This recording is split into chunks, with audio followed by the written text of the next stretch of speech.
गौस आजम रहमतुल्लाह अलैह एक मर्तबा एक बस्ती की तरफ से गुजर रहे थे। एक मोहल्ले की तरफ से आपका गुजर हुआ। गौस पाक ने देखा कि एक मुसलमान और ईसाई है आपस में जिद्दोजहद कर रहे हैं। मुसलमान कहता है कि मेरा नबी तमाम कायनात में अफजल है और हर नबी में अफजल है, मेरा नबी है। लेकिन ईसाई इस बात को एक्सेप्ट नहीं कर रहा था, वह इस बात को मानने के लिए तैयार नहीं था।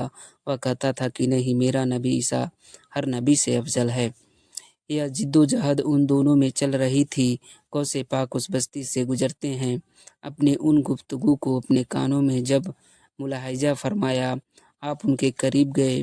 जाने के बाद आपने इरशाद फरमाया, ए शख्स बताओ, किस वजह से आप आपस में एक दूसरे की बात मानने के लिए तैयार नहीं हो।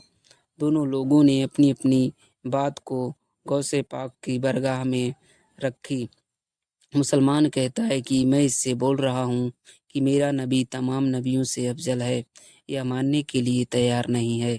ईसाई कहता है कि मैं मुसलमान से कहता हूँ कि मेरा नबी तमाम नबियों से अफजल है। यह बात सुनने के बाद गौस पाक इरशाद फरमाते हैं कि अच्छा, मुझे ज़रा ये बताओ कि तुम अपने नबी ईसा को किस बुनियाद पर अफजल करार दे रहे हो। सुभान अल्लाह। आगे जवाब आता है कि ए गौस पाक, मेरा नबी मुर्दों को जिंदा कर दिया करता था। सुभान अल्लाह। गौस पाक ने फरमाया, ए शख्स याद रखना, मेरे नबी ने भी बहुत सारे मुर्दों को जिंदा फरमाया है, लेकिन अगर तू इस बात को मानता है तो तेरा नबी मुर्दा जिंदा करने के बाद मेरे नबी से अफजल है। तो फिर सुनो, मैं अपने नबी का उम्मती हूँ। मुझ में और मेरे नबी में बहुत ज़्यादा फ़र्क है। इतना फ़र्क है कि इंसान की अक्ल नहीं सोच सकती। इसलिए मैं कोई इस जगह पर मिसाल नहीं दूंगा कि आसमान और ज़मीन का फ़र्क है। मैं नहीं कह सकता एक नबी में, एक उम्मती में ज़मीन आसमान का इतना फ़र्क है कि इंसान की अक्ल नहीं सोच सकती, और ना ही उसके लिए कोई जुमला है। कितना फ़र्क है। इसलिए गौस पाक फरमाते हैं कि मैं अपने नबी का उम्मती हूँ। अगर मैं मुर्दा ज़िंदा कर दूँ तो बता, क्या मेरे नबी को अफजल मानेगा, उनकी अफजल अता को कबूल करेगा। वो कहता है कि हाँ बिल्कुल, मैं इस बात को मानने के लिए तैयार हूँ, लेकिन मुझे नहीं लगता कि आप मुर्दा ज़िंदा करेंगे। गौस पाक मुस्कुराते हुए कहते हैं कि चल कब्रिस्तान की तरफ चले गए। कहा, बता कौन सी कब्र की तरफ इशारा करता है। उसने एक कब्र की तरफ इशारा किया। अल्लाहू अकबर। गौस पाक को जो मकाम मिला था, अपने नज़र उस कब्र पर डाली और कहा कि अल्लाह के हुक्म से जिंदा हो जा। यह खास बात देखें, गौस पाक ने पहले ही फरमा दिया था कि मैं उस शख्स को जिंदा करूंगा।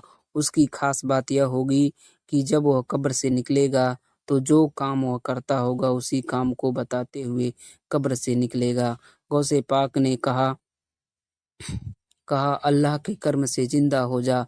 वह जो मरने वाला शख्स था, जो पहले 400 साल पहले मर चुका था, वो कब्र से मिट्टी फटी बाहर आया और गाता बजाता रहा। सुभान अल्लाह। यह सुनकर ये गौस पाक की करामत देखी तो वह शख्स कदमों में गिर जाता है। अभी कुछ ही पल गौस पाक के पास खड़ा था तो ईसाई था, लेकिन अब वह करामत देखकर मुसलमान हो गया। सुभान अल्लाह। ये गौस पाक की शान है।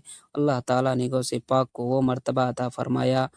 हमसे एक बात कह हमेशा एक बात कहता हूँ, हर वली ने अपने अपने एतबार से गौस पाक की शान को समझने की कोशिश की है, और जिस वली की जिद हद तक विलायत थी, उस हद तक गौस पाक के मकाम को समझा।